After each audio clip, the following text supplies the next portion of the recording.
Are we going to have all questions at the end?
Okay, folks, welcome back to the first of the concurrent sessions.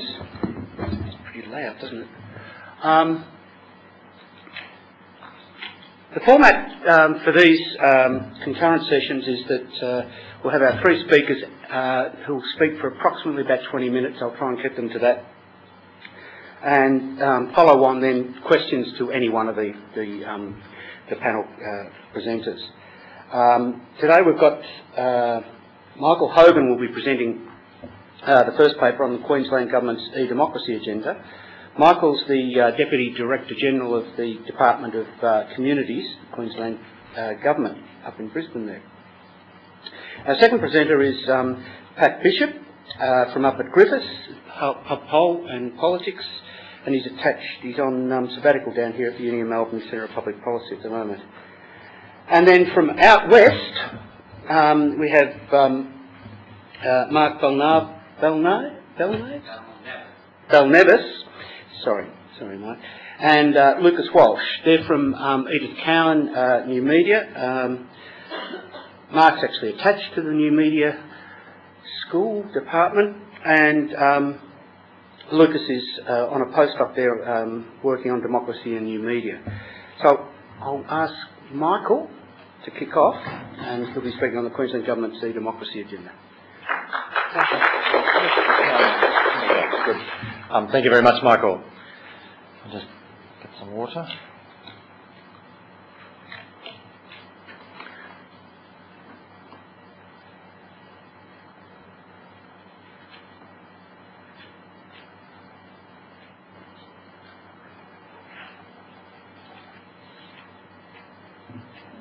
Before I start, can I just thank and congratulate the organisers for the conference, particularly the Centre for Public Policy at the University of Melbourne, for bringing us together for this opportunity. It's fantastic to see the richness and breadth of work that's been done around e-governance, and the fact that they were able to attract Professor Common to give the keynote address has been a great boon for those of us in other parts of the country who will have the benefit of taking Professor Common along to our jurisdictions to have a more detailed, I guess, dialogue with him about developments in our and other jurisdictions.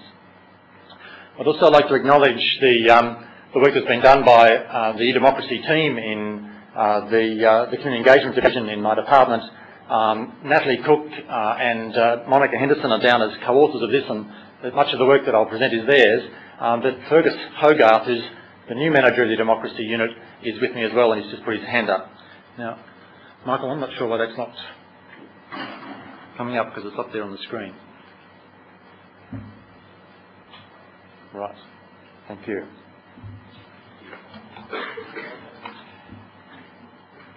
What I'd like to do is give you a pretty quick overview of developments in e-democracy in Queensland. To put that firstly in the context of other work that's been done in Queensland to renew, I guess, the democratic system of government in Queensland, particularly in recent years. To also give a very quick view of the sort of recent history and policy framework. To take you through quickly the three key e-democracy initiatives that have been undertaken to date, and then to talk about some of the, I guess, the conditions for success and future directions for democracy in Queensland.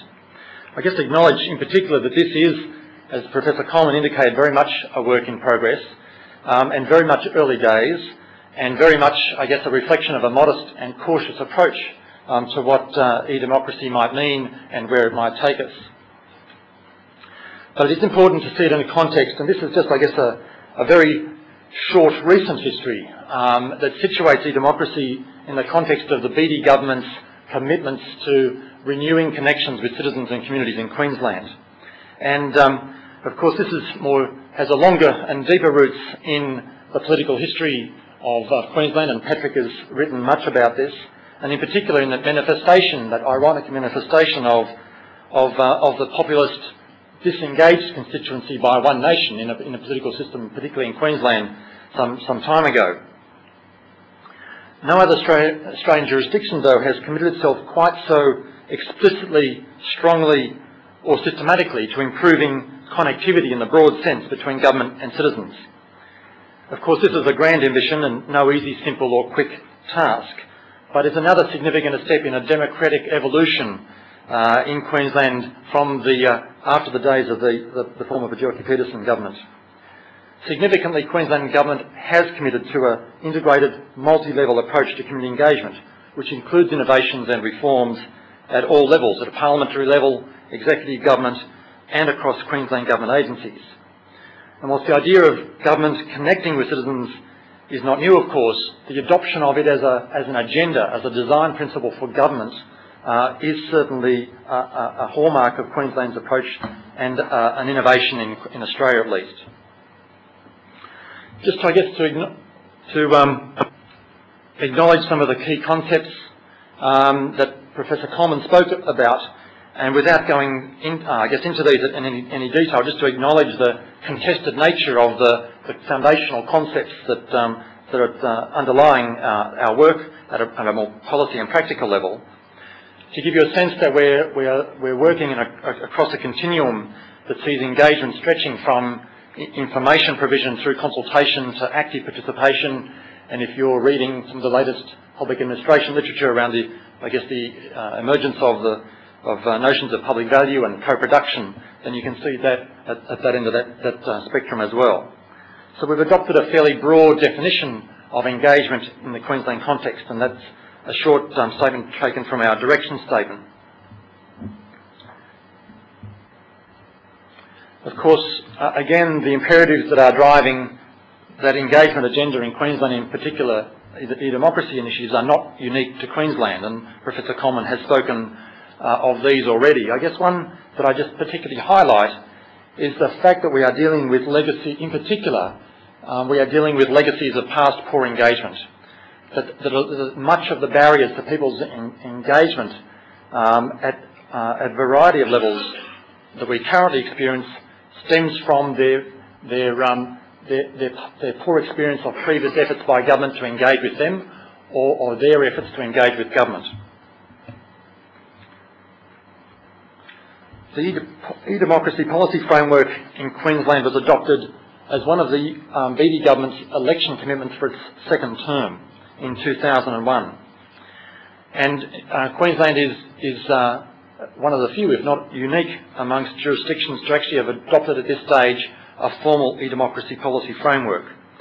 Its key features include an explicit commitment by government to using internet technology to strengthen representative democracy in Queensland, an acknowledgement that it is the government's responsibility to expand channels of communication to reach as many citizens as possible, a clear statement that e-democracy processes complement existing forms of consultation and engagement, a commitment to addressing key issues of equitable online access, responsiveness, privacy, security and authentication, a reporting protocol for government's response to citizen input, and a commitment to continue to explore e-democracy and the opportunities provided by new technologies. And as a sign of that commitment to that policy framework, the government committed $3 million over 3 years for us to introduce a number of e-democracy initiatives, and that included the establishment of a specialist e-democracy unit, I think the only one in Australia at this stage. We've endeavoured to base our work in some evidence around both internet usage and attitudes to using the internet to interact with government. We've also been doing since 2001 some benchmarking studies on people's trust, confidence, knowledge and connectedness with government as part of the Queensland Household Survey. But I guess this one started in 2003, where we included some questions about preparedness to use the internet to interact with government in the internet survey, and whilst only 2%, not surprising, a small proportion had indicated they had provided online input, 24%, much more higher than we had expected, indicated a preference or willingness to do so. To just move then to the 3 particular e-democracy initiatives that have been adopted so far. The first was the introduction of electronic petitioning, which commenced in August 2002, designed to make the petitioning process more transparent and responsive, and easier for the public anywhere, anytime, to have their say on issues or to initiate petitions to government. This is, I think, particularly important because petitioning, of course, is one of the most enduring and historic of a citizen's rights to engage with Parliament. And importantly also, it's been a catalyst for some changes to that traditional petitioning process. The e-petitions facility has been launched drawing on some lessons, particularly from Scotland, and I noted that there was someone here from Napier University who asked a question of Professor Coleman. Napier University have had a partnership with the Scottish Parliament to introduce e-petitions in that jurisdiction, and we've learned a great deal from them. The petitions website provides a central reference point for information about the petitioning process, both paper and online, as well as allowing members to locate and join an e-petition. It allows them to initiate one and to track the progress of a petition and to nominate to receive an automatic notification of when the Minister has responded in Parliament. It also displays all paper petitions tabled in Parliament since the commencement of the e-petition service and ministerial responses. By March 2004, 32 e-petitions had been tabled in the Queensland Parliament, compared with 163 paper petitions over the same period. A further 4 e-petitions are currently open for signature. Not surprisingly, given the relatively short period of time, the overall number of table petitions and signatures per petition is much higher for the traditional paper-based process. And we will, through our evaluation of these initiatives, be able to track what change over time that we are generating in the petitioning mode, and whether or not we are picking up new petitioners. Certainly our preliminary evaluation found a high level of support for the system amongst those who had participated and among members of Parliament. In particular, the commitment to provide the capacity to track the progress and to receive a notification of the Minister's response. In late 2003, the Queensland Parliament changed its standing orders to adopt the e-petition process as a mainstream recurrent component of the standing orders. The second initiative has been the audio broadcast of Parliament, and this commenced in April last year, which is a live audio transmission of parliamentary proceedings occurring in Queensland's Legislative Assembly. Of course, we only have one house in the Queensland Parliament. The audio broadcast is accompanied by captioning information to enable users to identify the primary speaker and the state of proceedings. The live internet broadcast assists people to learn more about how Parliament works and to hear their elected representatives in action. Rural and regional Queenslanders can now assess the performance of their elected representatives via the internet rather than having to be physically present in the state's capital, Brisbane. This initiative has also been developed in partnership with the Parliamentary Service and other key stakeholders such as the Speaker and Members of Parliament. In the year from April 2003 to April 2004, something like 4,200 requests for the broadcast have been logged, about 50 requests a day and an average connection time of 2.5 hours. The third initiative has been the online consultation tool, Consult Queensland, and this commenced in May 2003. It's located on the government's Get Involved website, our Community Engagement Clearinghouse, and it's also accessible through the Queensland Government Gateway and the Parliament House website.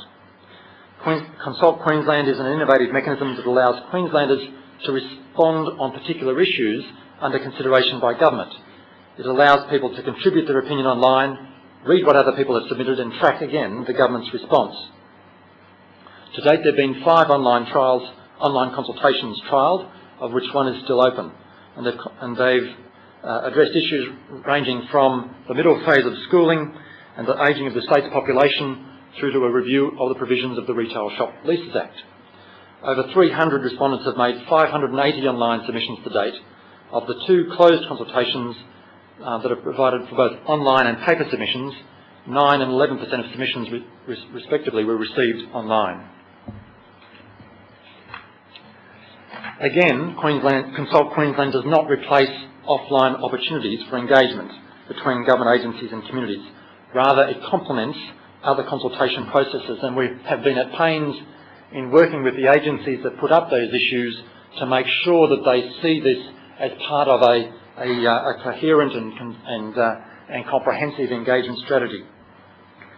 I guess some of the early critical success factors identified so far relate to the level of commitment by that agency to conducting fair income consultation, both in relation to the underlying principles and standards of good engagement and the particular consultation strategy on the issue at hand.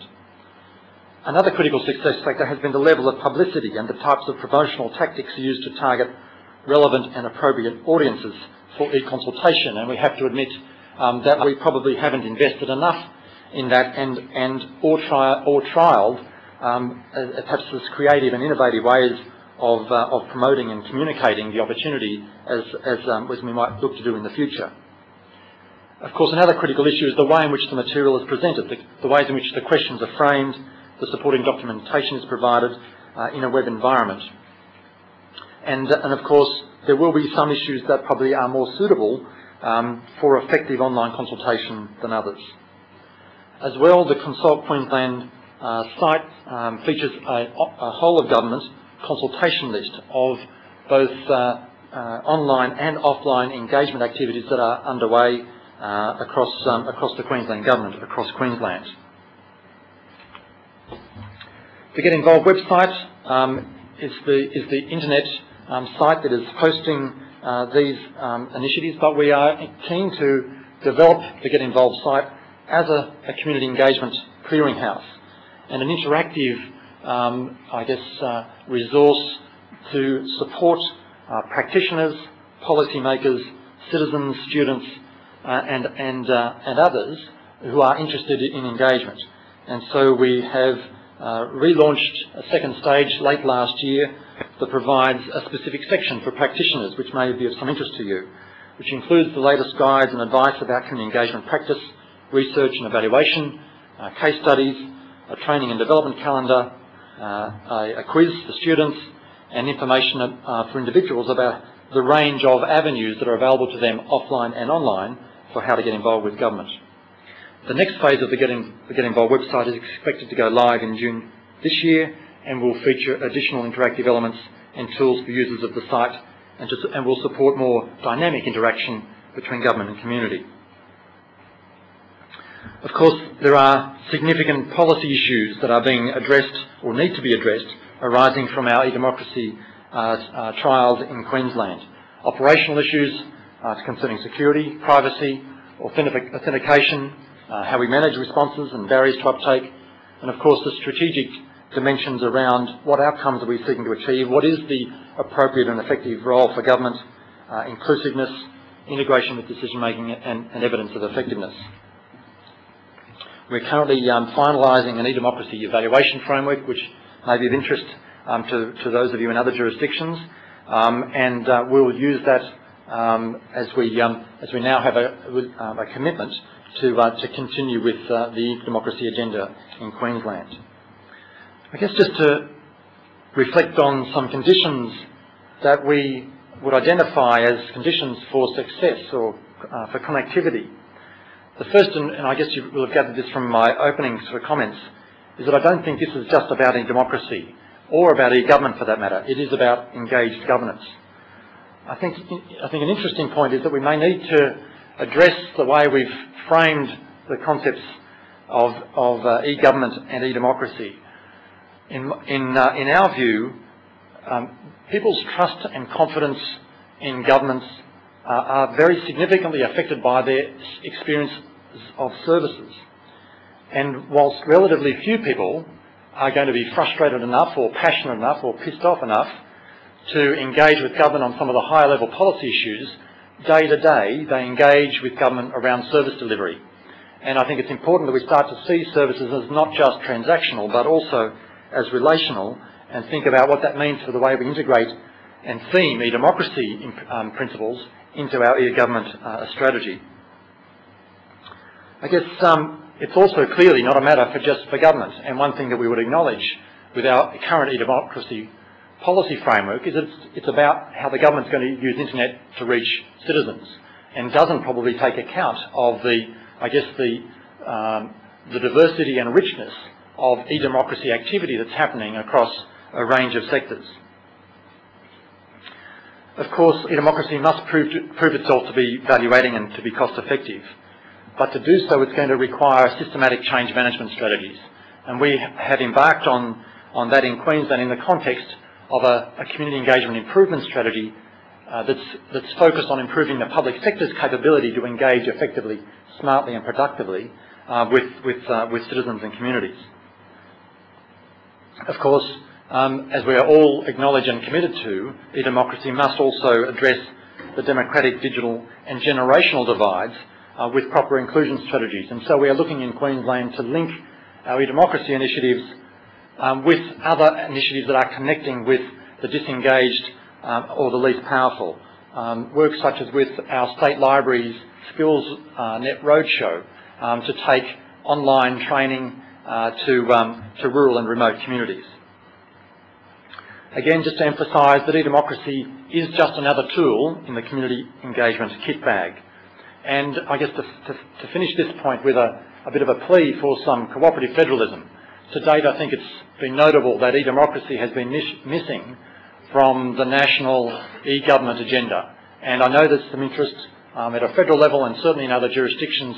I think we could take some easy steps to put in place the networks that would allow us to share information and to work together on some of these demonstration exercises.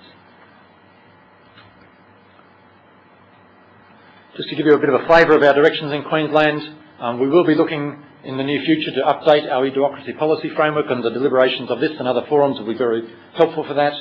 We will be evaluating and sustaining and tweaking, no doubt, the existing initiatives. And we look like we have a commitment from government to move forward to generate additional initiatives. We will be looking at the capacity development strategy that will need to go alongside this agenda. As I've indicated, the Get Involved site will continue to be grown as an interactive clearinghouse. We will continue to produce and provide resource guides. We will have a significant role, I expect, in the sitting of Parliament in regional Queensland. And for those of you who had heard about the experience in the last term of the Parliament, where it went to Townsville and something like 8,000 people attended a session of Parliament over the 3 days that they sat in 1,000 miles or so away from Brisbane. And just to note that the division that I'm the head of, the Community Engagement Division, that has come out of the Premier's Department, is joined in the new Department of Communities by Smart Service Queensland, which is the online service provider on a whole-of-government basis. So we have some very interesting and exciting opportunities to meld, as I indicated, I guess, the e-government and e-democracy agendas in the way in which we move forward in Queensland. Thank you very much. Beautiful timing. Thanks, Michael. I didn't have to flash up to 1 minute. As I mentioned, we'll run through the speakers and then take questions. So if you've got questions for Michael, is to jot them down now, and then we can get back to them after we've completed. Our next speaker is Pat Bishop from Griffith. Thanks, Pat. Thank you very much. I'll just get a drink of water, my mouth's dry.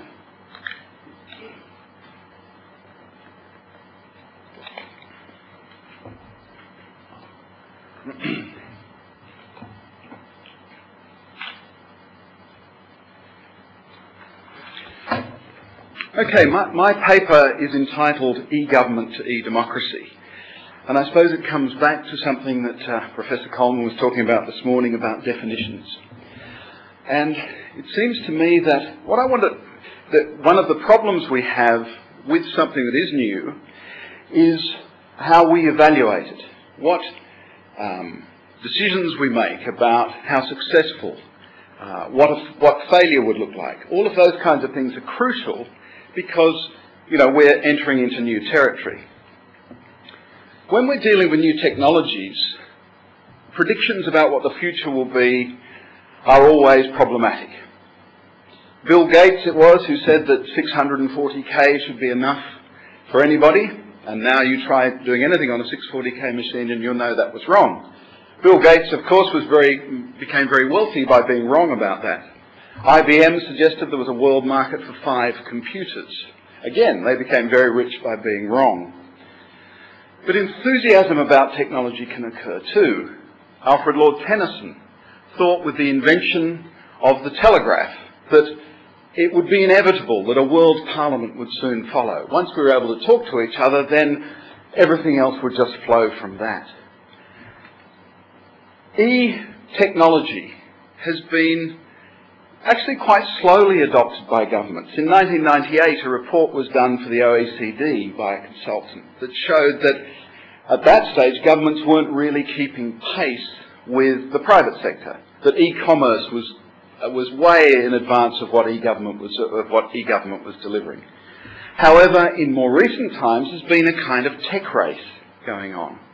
And this tech race has been commented on by various commentators around the world. And I want to talk briefly about the Brown University study, which is done by Professor Darrell West. And in that study, which appears to be a comprehensive study, this is from the press release of the second one that was done in 2002. He ranks each government's performance around the world on a 100-point scale. And he looks at 1,197 national government websites in 198 countries. So he's trying to be as comprehensive as possible.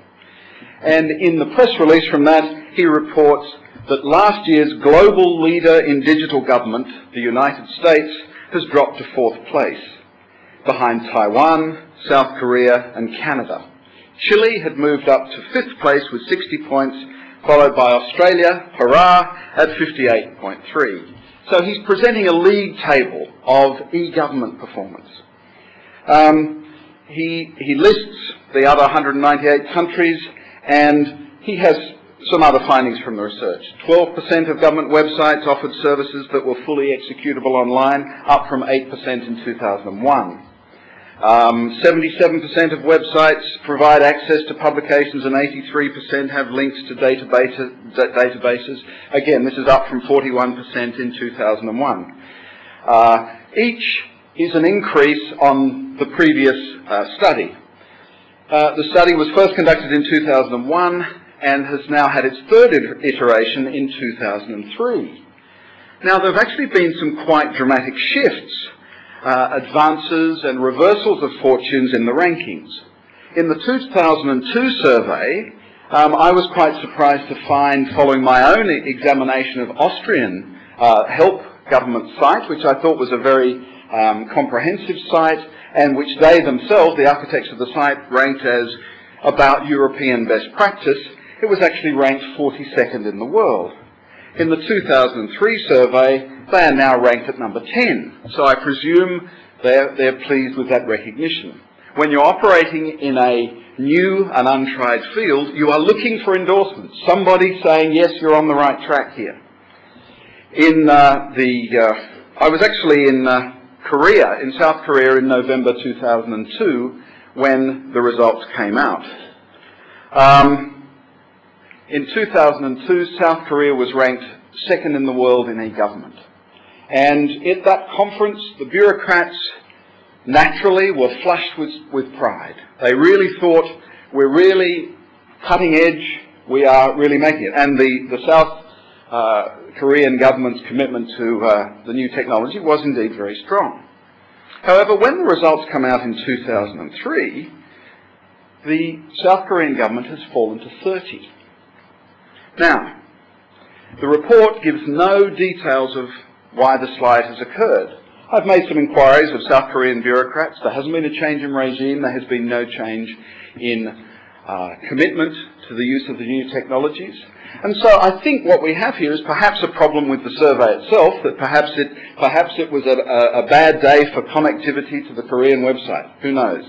But what I'm getting at is this empirical survey data is itself suspect.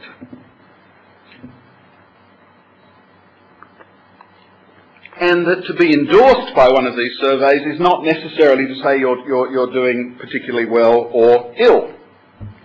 My problem is that it's presented as a league table, that there's some kind of competition or celebration going on about e-government performance. Because I don't think they're evaluating or celebrating what should be celebrated or discussed, and that is what kind of improvement are we seeing either in the delivery of government services or perhaps, as some claim, in the development of e-democracy. In some cases, e-government, quite high rankings on this scale, are occurring in countries that don't have good records in democracy. Some of the most successful countries are not even democratic states. The current number one, Singapore, is an authoritarian regime. Taiwan and South Korea are of the second rank in terms of political rights and civil liberties, according to the Rights Watch organisation Freedom House. China, who were ranked 7 in 2002 and 11 in 2003, also miss out on the crucial indicators of free press, civil rights, and so on. Now, in a sense, I'm criticising West for something that he doesn't do, but I think he makes some claims that I think need to be at least questioned. Aware of the variety of different political regimes such a comprehensive survey is going to cover, he decides to rule it out as an option. He's not looking at democracies, he's looking at all countries. And what he's trying to establish is how effective is the technology in working. So perhaps it's unfair of me to expect such a data gathering exercise to deliver results relating to democracy or the quality of a regime, when it's specifically ruled out. But then West in the Brown University handouts, makes a whole range of qualitative claims about why e-government is good. He says government should promote features that allow citizens to post comments or otherwise provide feedbacks about a government agency. In the 2003 study, West actually is much clearer. He says e-government offers the potential to bring citizens closer to their government. Regardless of the type of political system that a country has, the public benefits from interactive features that facilitate communication between citizens and government. Now, I'd question that. It seems to me that it may be quite imprudent to post comments to your government if you are dealing with an authoritarian regime. Surely the kinds of conversations you will have with the government will depend on what the basis is of the government's interactions with you.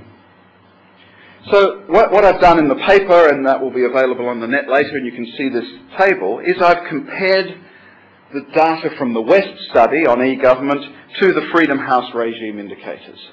And it's very clear that it is possible to have extensive e-government without any form of democracy, even in its most minimal form. Moreover, a government can be placed quite highly on the e-government scale and still be at or near the bottom when it comes to measures of political rights, civil liberties and press freedom. So I'd argue that any case that e-government is leading into e-democracy or any blending of those agendas needs to be very wary that it doesn't forget about the democratic criteria. And the problem, I think, in the kinds of surveys that West has done is that the focus is on the technology alone. The technology is not the most important factor here. It's either the quality of service delivered by e-government or the nature of democracy that's delivered. So the new technology is politically agnostic. It's at home in an authoritarian regime as it is in a democracy. E-government can be anti-democratic. Certainly there is an Orwellian potential in a two-way interactive medium.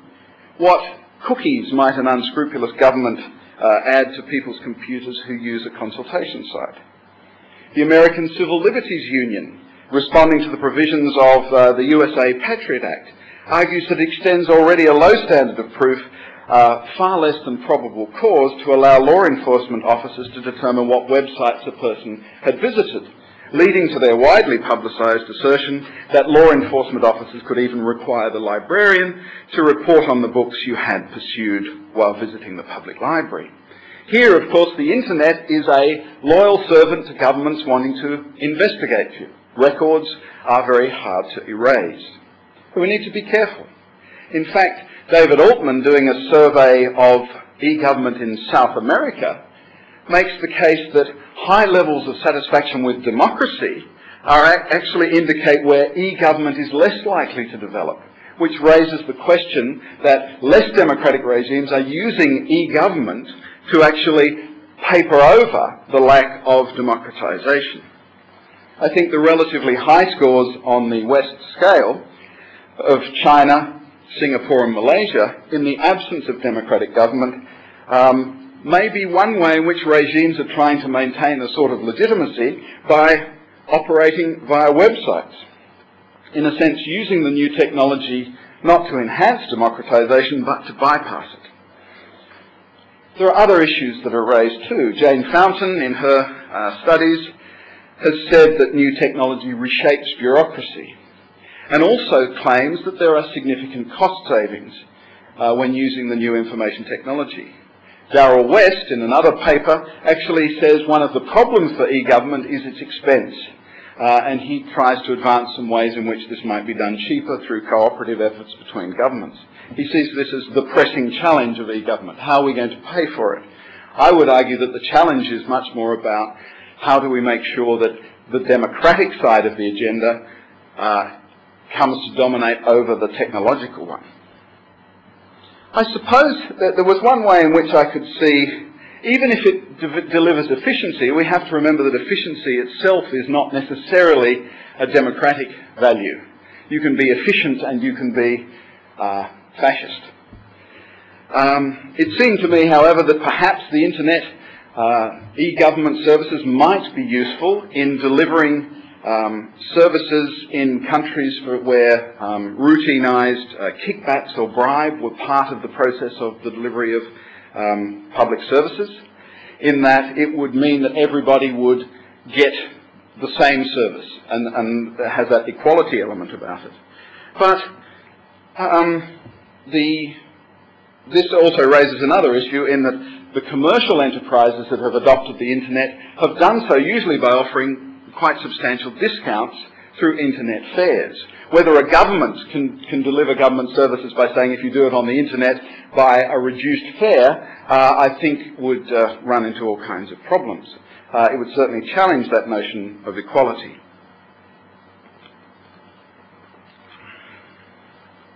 Okay, I now want to talk just briefly about two Australian experiences with e-democracy and e-government.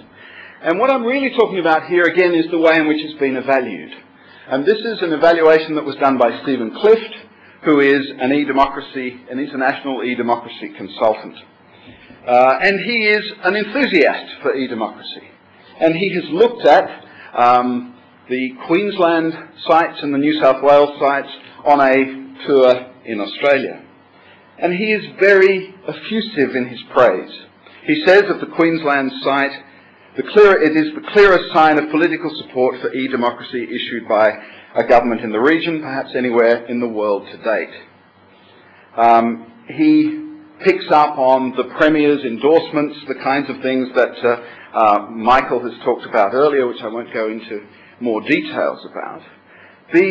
The point I'm getting at here is that he says that this is, the paper is actually entitled From E-Governance to E-Democracy. He is actually making claims about the Queensland initiatives as strong indications of e-democracy, and also the New South Wales Community Builders initiative. Now, it seems to me that these are, as Michael has said, these are first steps in the water along this road. The origins of the e-democracy site, as I understand it, is that it comes out of something that the Premier at the time, Queensland being the smart state, said we should have an e-democracy initiative. It is something that we want to adopt the technology, we want to use this, and we want this to be part of our features. But beyond that, there was very little guidance given to the bureaucrats who were setting this up as to what kind of democracy it might mean. And of course, any kind of participatory practice that governments, that representative democracies engage in, leads into this problem of how far down the plebiscitary or the participatory route you are going to go while retaining representative democracy. Now, if the idea behind this initiative is to rebuild trust with representatives, and the exercises that governments engage in don't address that particular problem, but rather try to placate it with different means, then it may work against that desire to build up trust. I think that the saddest potential outcome of e-democracy initiatives that have to fit within this ambivalent space between participatory and representative democracy is that they might just be irrelevant. If they just become irrelevant, at least they won't cause any heat. What worries me is that if they have to be too managed, too circumspect, too much of doing the same kind of business in the same kind of way, they won't do anything to rebuild that trust, to actually reconnect representatives and citizens, which is, after all, their main objective. So I think if we try to retain a form of representative democracy, what we're looking at here is how could e-democracy improve representation. Now, rather than the direct representation that Professor Coleman was arguing for, I would want to see ways in which the technology can augment, develop, facilitate what I would call the reasonable conversation that we would expect to be between representatives and citizens, where people converse with one another, not shout at one another, not lord it over one another, not be deceptive, not be spin merchants. All of those sorts of techniques do not aid in building trust. However, a conversational practice, I think, could build trust, and I think that's the challenge for the technologists. What kind of technology can you come up with that will be a useful adjunct to the relationship between representatives and citizens? Thank you very much.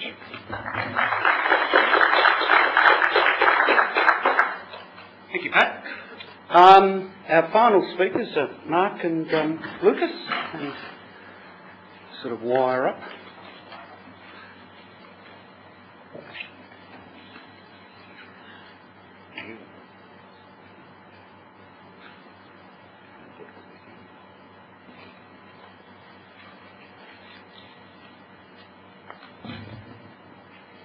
Well, thanks, Patrick. I actually disagree with Patrick if he's referring to the UN benchmarking study on e-government. It's true that Korea dropped in the league table, but the composite variable that measures e-government is actually excellent in the UN benchmarking study. And Australia comes second in the league, with the USA first. I agree with Patrick, though, that e-government... Oh! Who? Oh, thanks, Michael. I thought you were going to say I needed to wear a tie. Oh, thank you. Do I have to start again? Okay, so Australia is second, yes, in the league table. But it's true, the composite variable doesn't necessarily take into account participation. And I like the way Professor Coleman makes the distinction between thin democracy and, in effect, thick democracy at the other end. Our research at Edith Cowan University, the premier university in Perth, Perth isn't the middle of nowhere, it's the end of nowhere in terms of distance. It's the premier university. And you laugh. Our research is with the National Research Council of Canada, Andy Reddick, who's head of the Institute for E-Government. And we've collaborated to look at this issue of the thin end and the thick end. And Professor Coleman knows the work we're involved in, because we involved him in an ARC grant we got knocked out for a technicality on, but we got involved in this issue of thin and thick. And it's fascinating, because if you take an example of thin and thick, when the Iraq war, the invasion arrived, over 400,000 emails were sent to the Parliament. And I won't tell you which Parliament, but one of them decided they couldn't reply to emails because any citizen response had to be by letter. That said, some of these emails, the ones that went to the federal parliament, were quite complex discourses, not simply, I don't like the war, I don't want to go into the war. It shows you two ends. We do have the thin end, which does attempt to do things, and the thick end. In our presentation, I think we just want to give you an overview of how we're conceptually trying to break things up with the Canadian research and look at some of the issues. Starting off with Morris, we put the quote in there because Professor Coleman started with the issue of direct democracy. Is it inevitable? And I think the way to look at it is in terms of thin and thick. What's genuinely happening at the thin end, that is how our government's trying to address this issue. And as we've seen, things like online surgeries and consultations are genuine attempts to do it. And I'd argue that even the composite variable that the UN benchmarking study comes up is a good way to start. Because if you're going to have an informed an informed group of people in a democracy, then you need to have a way of saying it's there. We're getting good at the thin end at looking at e-government. There's still problems with that measure, but we don't have good empirical measures for the thin end. Is direct democracy inevitable?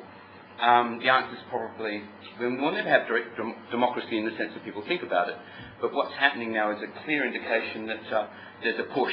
So we'll talk about the administrative and efficiency end, but go through to things like hacktivism, which, when you think about it, are attempts to push, to help force make decisions and involve the net at the same time. Okay, let's just look at some of the documentation that's come out.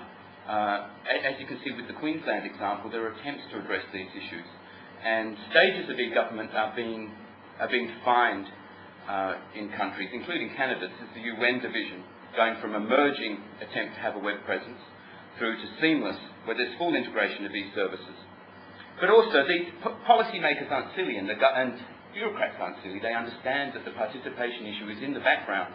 As I said, with the Iraq War example, the emails just hit them. How do we address this issue? It's not ignored. It's just a very difficult issue to address when you've got a large population, a better educated population, and organisations that can't intersect. So these issues, stages of e-government, aren't simply government issues. They deal with a range of organisations. So if you know your public relations theory, you'll know now there's what's called symmetrical communication. There's a big push.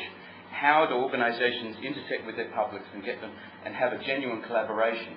To operationalise it isn't so easy, because the tendency in public relations is to go adversarial, as you might know. But in terms of stages of e-government, there's the attempt there to go to seamless in terms of presentation of information and the provision of information.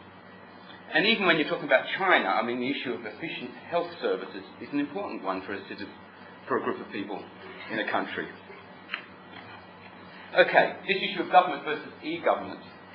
This is Riley's work, trying to make that distinction. And I like it because it talks about e-governance as the performance end.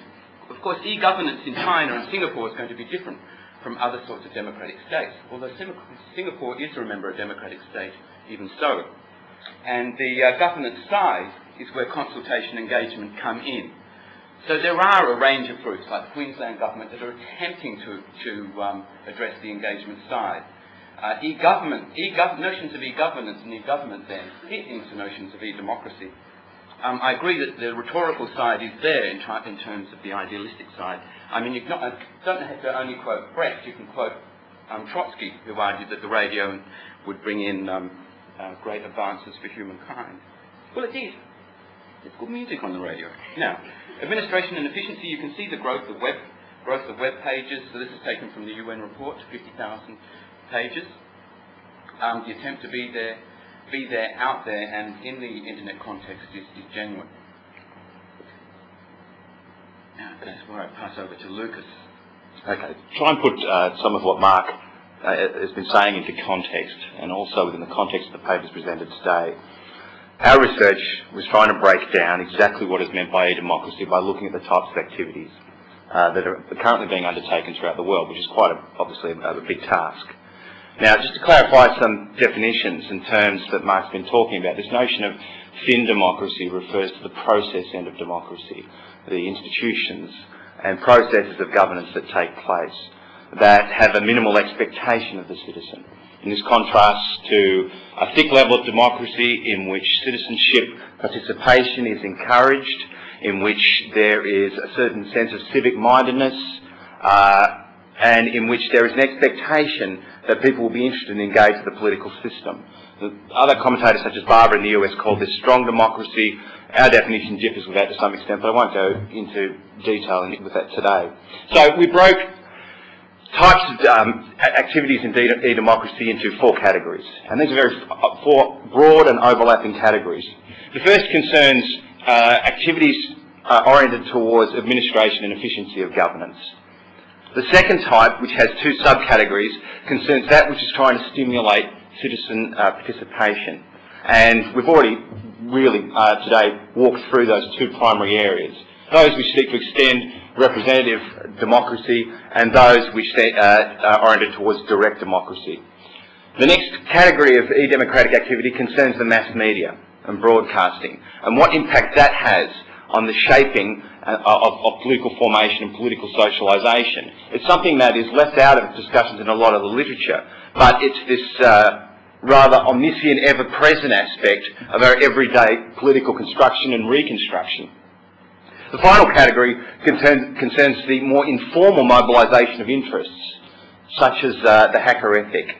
Now, the term hacker, as Mark will talk about a bit more shortly, sort of came into disgrace once the term was associated with criminal or cracker activity in the 80s.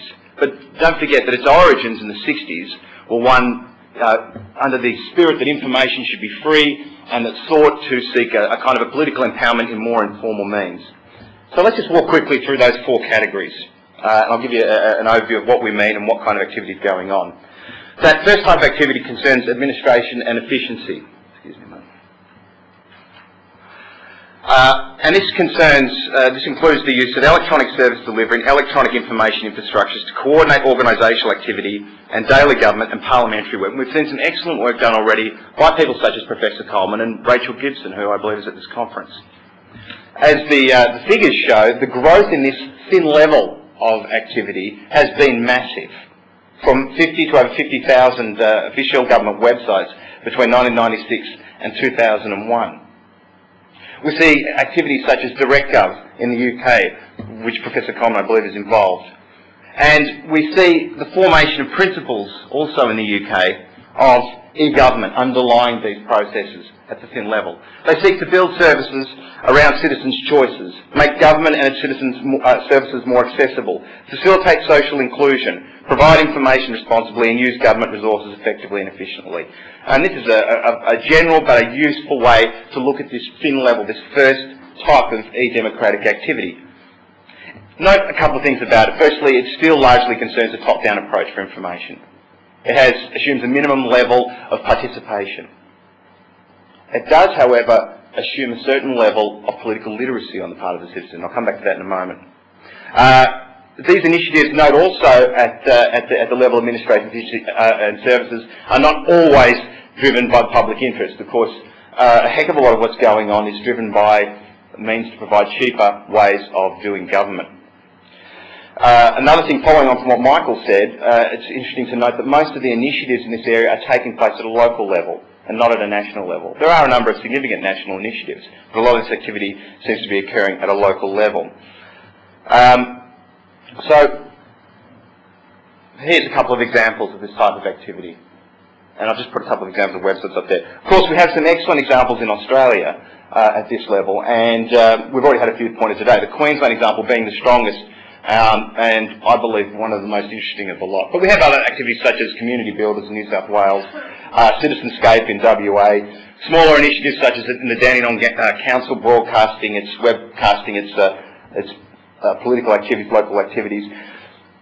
The risk of activities such as webcasting, I'd just like to point out, is that, as you pointed out, Michael, the citizens can watch this and attempt to make and evaluate government activities. The danger there is what type of political literacy, what tools do they have from which they can evaluate the activities going on. Now, I'm not saying that this is necessarily an expert activity of evaluation if a citizen's watching a broadcast of political activities, but how can they put it in a meaningful context, particularly when the language of Parliament is often quite esoteric. That's just a sidestep. These activities are taking place in Toronto with the Hansard Society, the parliamentary consultancies taking place in the UK, the Finland example of online consultations with citizens are all very exciting, but they still point to a largely top-down activity. So we move into the next category, that of participation. Now we have these 2 levels of participation expected with these e-democratic activities. The first concerns this movement towards more direct participation. Now, the historical examples of this date back to the 70s, the classics being the Minerva project, which was one of the first major attempts to use a telecommunications system to facilitate mass dialogue using a teleconference system. The next type we saw in San Jose, we saw an example of the televote, using voting for direct citizen feedback, and of course the classic Cube cable TV system in Columbus. These met with varying levels of success. They didn't rate terribly well. They were plagued by issues of cost, they were plagued by issues of privacy and security, and also, interestingly, plagued by issues of informing the citizen as to how they work and what's expected of them. Issues of political literacy. The idea of the town hall, also the electronic town hall, although the idea itself dates back to the 60s, we saw some of its strongest manifestations in the 90s. For example, in Ross Perot's campaign platform, which was met with quite a hostile response in the US media, And one of the major criticisms to come out of that system is a valid one. The idea that is direct democracy possible in a complex democratic society? Can we still have people putting hands up in a room, particularly in a highly differentiated society? These issues remain in regards to direct democracy. So the second category there is a more moderate use of the technology to stimulate participation. And I've given some other examples there. A local city council in Port Alegre using the technology to seek citizens' opinions and also to engage in voting on key issues. The Minnesota e-Democracy, e-Citizens Estonia, and the Community Builders Project in New South Wales. Moving on to broadcasting, I'll hand it back to Mark. Well, we've called it broadcasting, and of course we have traditional media to deliver information, which we all know about. I'm chair of new media, which is better than old media, and chair of old media would sound pretty naff. And what we did at ECU, is that 5 minutes? What we did at ECU, we've also set up with Murdoch Curtin and UWA universities an interactive television research lab. And part of the work with the National Research Council of Canada is to set up a citizenship engagement lab, because interactivity is going to be one of the keys. Interestingly, only 7% of households in the US have actual real interactivity of the way we conceive it in the new media context. Britain is Rupert Murdoch's key strategic area to introduce interactivity. So digital TV's in the mix there. Very little of it in Australia yet in the way we normally talk about. So there's a whole area there in terms of currently developing media. Mobilisation and hacktivism I just want to touch on briefly. Hacktivists represent the subterranean aspect of mobilising internet and other resources to get action, to get decisions made, or to do things like the WTO protests. And there's been a lot of documentation now about the kinds of activities which are in the paper. I've listed them from 1998 to 2000, I think, the kinds of activities that occur. But it's worth keeping an eye on that side of things, because that's actually, it's the dark side of democracy, if you like, but also the fringes are always, and the margins are always worthwhile looking at, as it was with the radical press in England when the mainstream press, the mainstream political side was chugging along.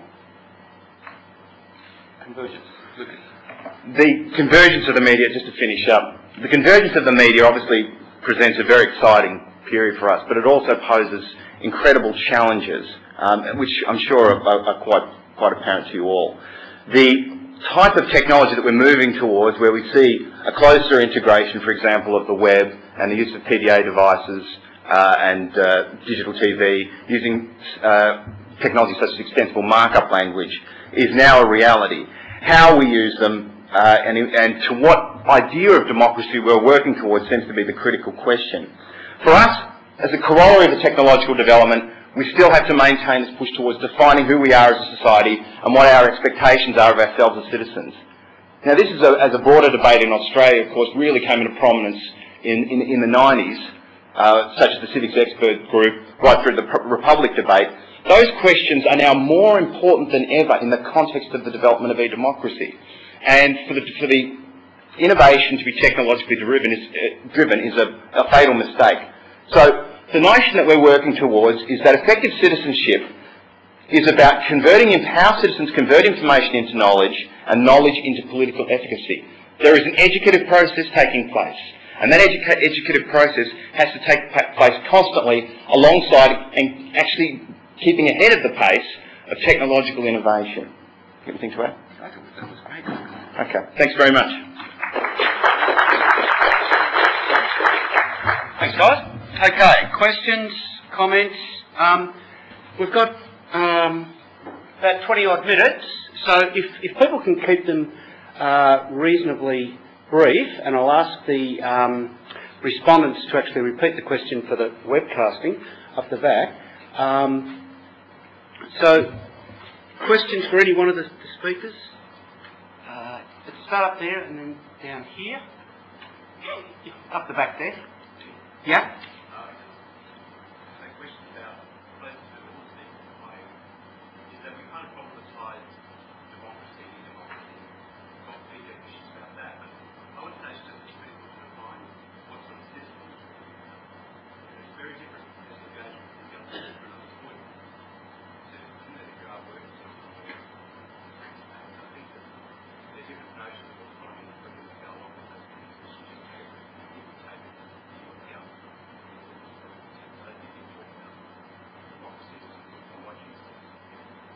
So, yeah.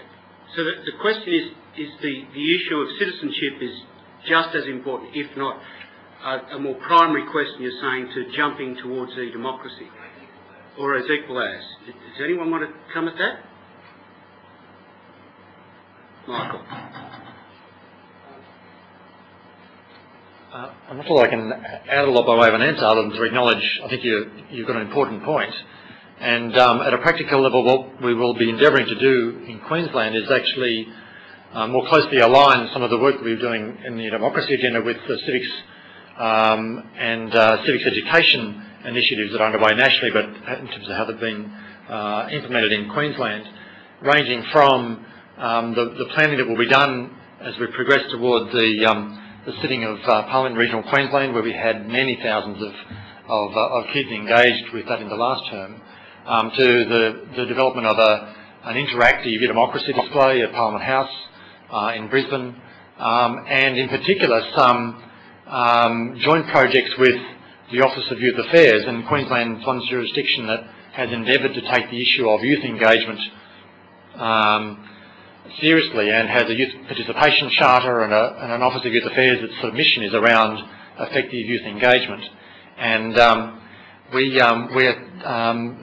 have the possibility of doing some joint work with their Generate website around projects like Schoolies, where about 60,000 school leavers converge on various parts of Queensland coast, and we've got some ideas about how we can involve those school leavers in actually helping us design the delivery of activities and supports and so on around schoolies,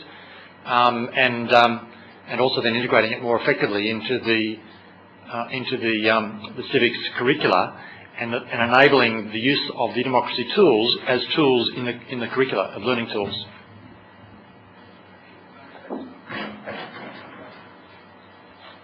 Just a comment in relation to different kinds of citizens. I totally agree, and I think what it does is it means that we need to think of e-democracy as not only something that is run on a government website, but many people who are sort of marginal from the mainstream, who are critical of government itself, set up their own websites. And I think one way in which this conversation can be enhanced is politicians take, as Professor Coleman said, the very risky move, but to actually get involved in talking to citizen-constructed websites, not government-constructed websites. Down the front here. Yep. This question to Michael. You mentioned regarding Parliament that you're taking a number of steps to include regional Queensland. I'm also interested in what active and proactive steps you're taking to include other marginalised communities with disabilities to ensure that they can participate in this sort of, for many, revolution in equity. Yep. Yeah, thank you. The questions around the ways we have or may take steps to make these tools and techniques available for people with disabilities, and how active we've been in engaging with them. I guess the answer to date is we've done a limited amount. We've done some work with the Disability Services Queensland around their online tool that was used to engage that constituency around the development of new disability services legislation in Queensland.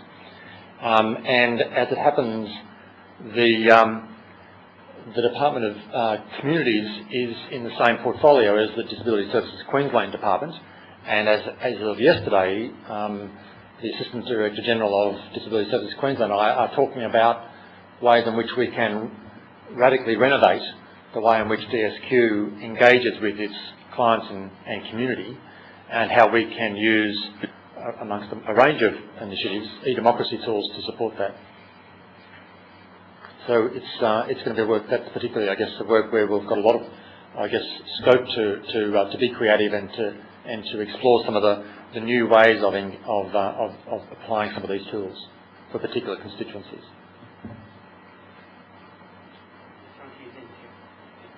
I want to make a comment to ask a question. I feel that there is, and I'm looking at my own personal experience now, and I've been a political and community activist for many years, and I am less active now politically than ever before because I don't have the time. And so, and I have to look at why I've got the time, and there seems to be lots of demands on if you're fortunate to be work to do that, to look after your house, to look after your family, whatever.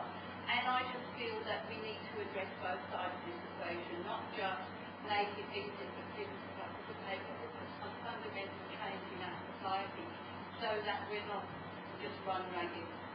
That's my comment. The second thing is, and it's related to the previous question, is what do our presenters know of what has been done to move away from the reliance on text-based information and engagement. And my main concern is for people who are operating in a language other than the dominant language of their country, and also people who are not literate and would operate more effectively probably in discovery rather than reading. So I don't know if you guys want to think about it, I'll try and summarize. The comment is that we're time poor, and this really bites into our capacity to engage politically, whether at a civic level right through. Yeah? And the question is then about the type of languages, whether they're dominant languages or as opposed to languages that are, how is e-democracy coming to grips with, I think in part, about sort of complex societies in some ways, in which there might be any number of languages that might be textual or not textual. I presume you're talking about if we move to other things like Ausland or things like that. Yeah. Would that be a fair? Yeah, it's also about, I mean, oh, sorry, literacy. Okay, yes, about it. About political literacy, but there's also lots of, people are still having literacy issues, and they are excluded now, and unless technology, and there is a huge capacity for technology to address that, unless it does, they're still going to be excluded. Okay, so it's a question about literacy paragraph rather than if we're talking about political literacy or media literacy or any number of those types of literacies, but more broadly you're saying almost in terms of old technology of print illiteracy. Is this what you're getting at? Would people like to... Lucas.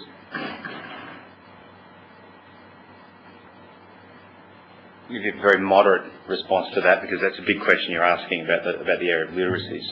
Having been involved personally in the management of a large-scale website that constantly had to translate into English, Spanish, French and Chinese, the demands to do that are massive and the costs are incredible. How that will be addressed in the area of language literacy is a real tough one. In regards to other approaches beyond text, I think we're at a potentially revolutionary point. There's a lot of criticism of the fact that the web is a largely visually based medium, a largely text-based medium. I think that criticism is valid. But there's a fear that we're moving away from that towards a purely visual-based in the sense of iconography, and that we're reliant on icons, and that there's a kind of a reductionist approach to the way we use language. And I think there's a certain element of validity to that. However, in between those two, I think we're at a potential point in which the type of tools and the type of skills that, for example, our kids are taking for granted, involving things other than text, presents us with a potentially revolutionary juncture in which we can speak polyvocally, meaning a much richer vocabulary than the dominance of text, going back to Gutenberg, moving on to something far more exciting, a richer palette of oral, visual resources to draw upon. Interestingly enough, the providing, and going back to the question from before about the provision of materials for people with who can't rely on their visual alone, for example, I know that there are some initiatives taking place in this country that are largely driven by the flexible learning initiatives taking place. Macquarie University is just getting a project up now to make all of its materials available for those with impairments. That's at the Centre for Flexible Learning at Macquarie University. And that project is just being set up now. I think it's very, very exciting, and it addresses I think some of the issues that you raised. I hope that's some help anyway. I'd just like to make the point that we shouldn't be demanding of technology that it do something that's not particularly well suited to, especially if we have, if you like, analogue technologies like talking to one another, a whole raft of consultation techniques that have been developed over a long period of time that don't rely on technology. They too can be resorted to if we see this as an issue relating to more democratic interaction is what we're looking at, not how can we use this technology to do everything. That's just the point I'd like to make.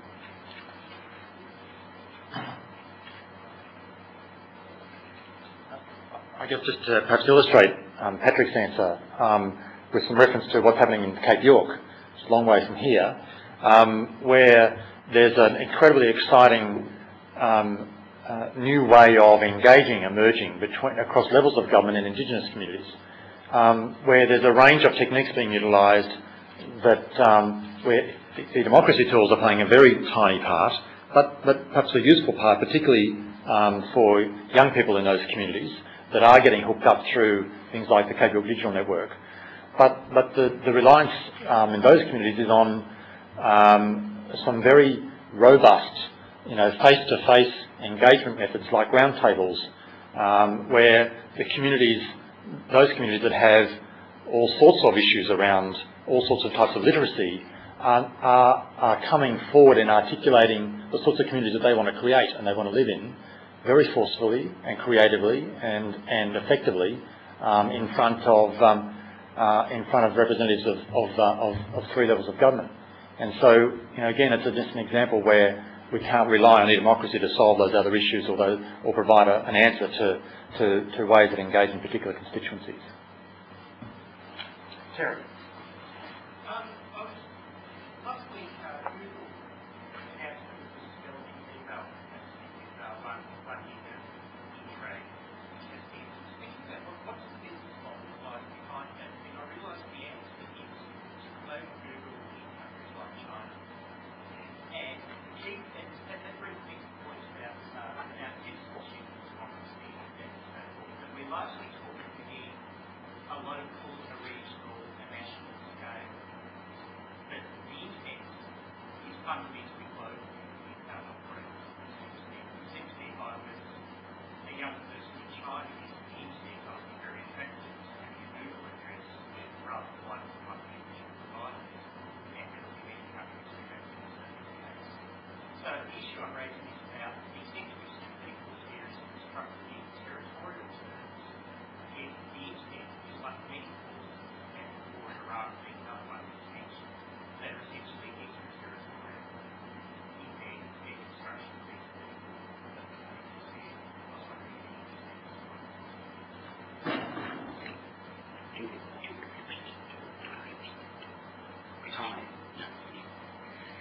Oh, can you repeat sort of Terry's point? Oh, you're going to repeat his point? No, he's doing it. That was a good point, Terry. But with the RAP, there was the Salem Packs and the blogs are an example of that also. And the Google one's an excellent one. Yeah, that goes into a whole other issue of how democracy might form on an international scale. But I think it's in there, without being technological determinist. I think Terry's point was about sort of the multiple levels of or fields in which we can be citizens. I presume. Yep. Historically, the system was constructed in a nation. Yep. And internet technology has developed that largely work in international space. The internet operates on a global space, it can also operate on a subnational or on a more local space. It seems to me that our thinking about citizenship is going to be shaped by those different modalities.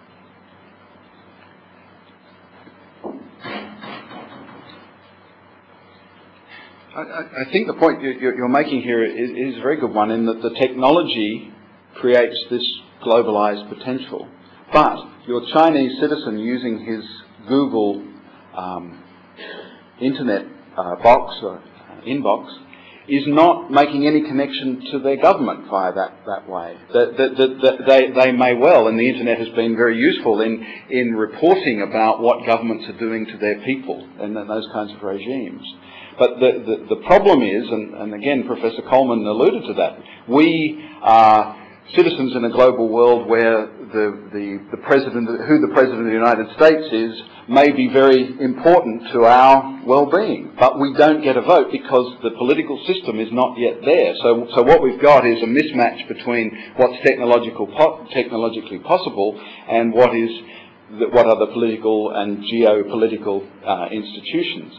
The problem is if we start to operate on the internet as if those geopolitical institutions were no longer significant, we're creating a kind of cyber unreality that doesn't connect, because in the end you need to be accessing the people who are going to be making the decisions about what's going to be done, and there is no, as yet, global parliament.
In China, something like 10% of the population has access to the internet.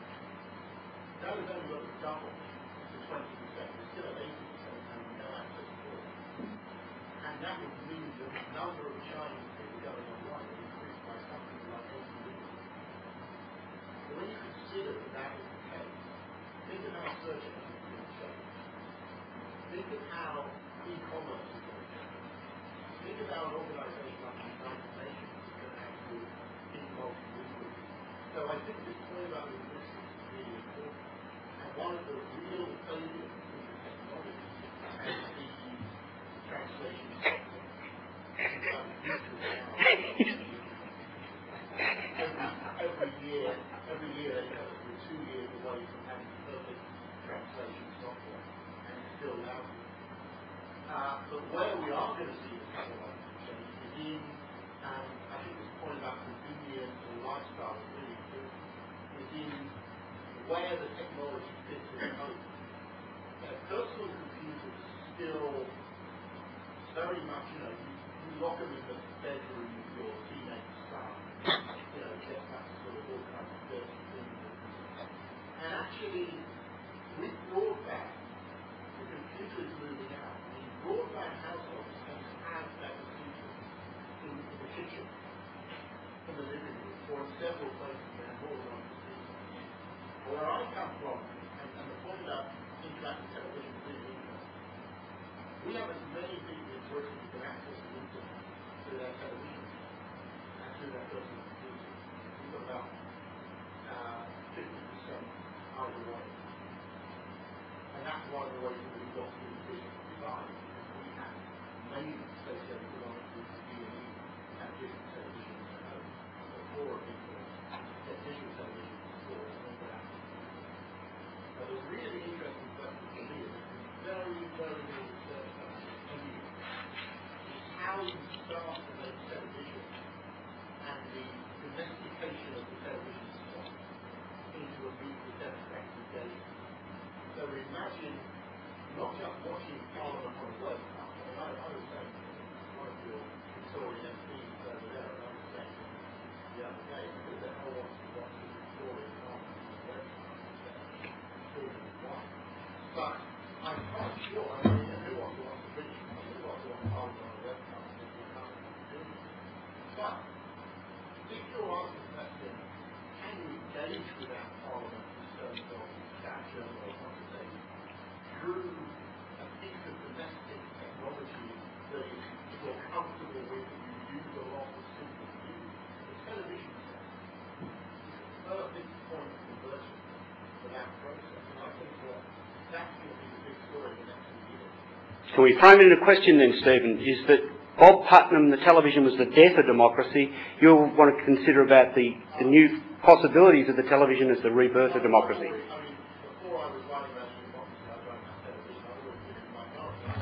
I think television is one of the great democratic forces of the last 50 years. We all know far more because of television than we knew before. I also happen to think one of the best innovations in television has been the one innovation in recent years, using media. Virtual reality is a big run. Okay. How do you ultimately is entertaining way to get reality? Very, very Who wants to fire past that? Lucas?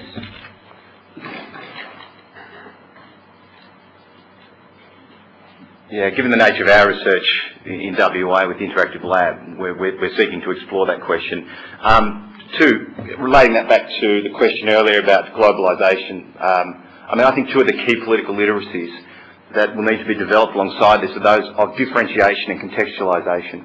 That the user be able, on the one hand, to take these global images, and I tend to agree also. I don't think globalisation is a new phenomenon. Nonetheless, we see an intensification of it, certainly through these media. And the more the media converge, the more that there is a certain process of conglomeration of these images. To give you a practical example, if we imagine that your internet, your telephone, your entertainment needs are all serviced through central conduits throughout the home, whether they are in the kitchen or the lounge room, then the differentiation of what you're seeing on television and your ability to critically receive those will be the key tool. Once entertainment and politics become infused in that manner in such an intense way, and the gap between the private and the public sphere becomes fully dissolved or at least reconfigured, they will truly be interesting times. And I would argue that the political literacies that need to be developed alongside the technologies need to be looking precisely in that direction, because the convergence of media will redefine the relationship of citizens to each other and also to the spaces of work and leisure. I'll just take the last question up there because we've got to wind up. So, fire. Yes, I'd like to bring this discussion back to a very local level, if I may. I am a local government councillor here in Victoria, and for those who aren't councillors, we are swamped weekly with information. And it does worry me that whilst it's very exciting to hear all of the innovations that are on the table, it does worry me that as a local government councillor that has no support basically, that one would just turn off precedent control. So when you say you're swamped with information, this is technological information or the whole... Yeah. And I'm all for greater civic engagement. One of the greatest disappointments is that we do not engage more of our citizens in our local government. That said, the more we achieve that, the more volume of information that elected officials have to digest and try and make complete. So I've heard nothing today talked about the very basic reality of time for that we heard before, particularly with regard to elected representatives. Okay, if I can summarise, at the very local level, obviously you're confronting a problem of data smog. Does anyone want to fire at that, perhaps, Mark?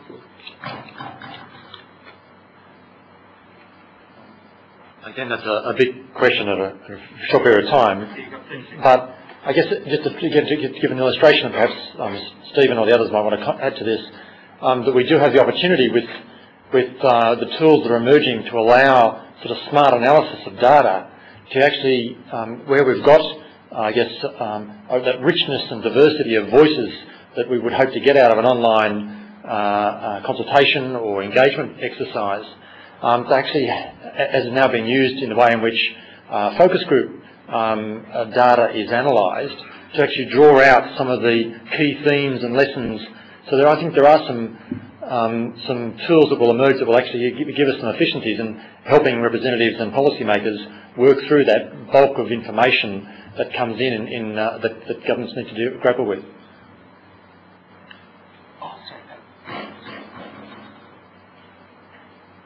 Something that was being discussed the other day is I don't know if this is the particular issue you're looking at, but one technique of activists has been to flood representatives' emails with hundreds and hundreds of the same email, and you don't know which ones you can delete, and so on and so forth. I think what has to be developed is, in line with the fact that it's a conversant medium, is that you have rules of conversation and you actually let people know your protocol, what you're going to accept and not accept. So if people have sent you a whole lot of spam, that's not engaging in a conversation, and you, in a sense, send back to them an automatic thing saying, these are our rules, abide by them.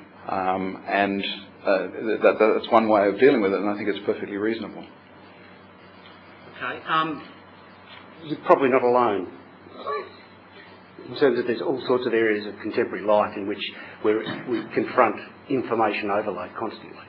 But I mean, in terms of the democracy angle of it, I can see the sort of issues you're talking about. On that note, I promised I wouldn't editorialise. Thank you very much to the presenters. I think it was a lively sort of good kick-off session this morning, and luncheon is served up in the foyer upstairs. Thank you very much.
We are, we're only close to it. I'm surprised only two over here.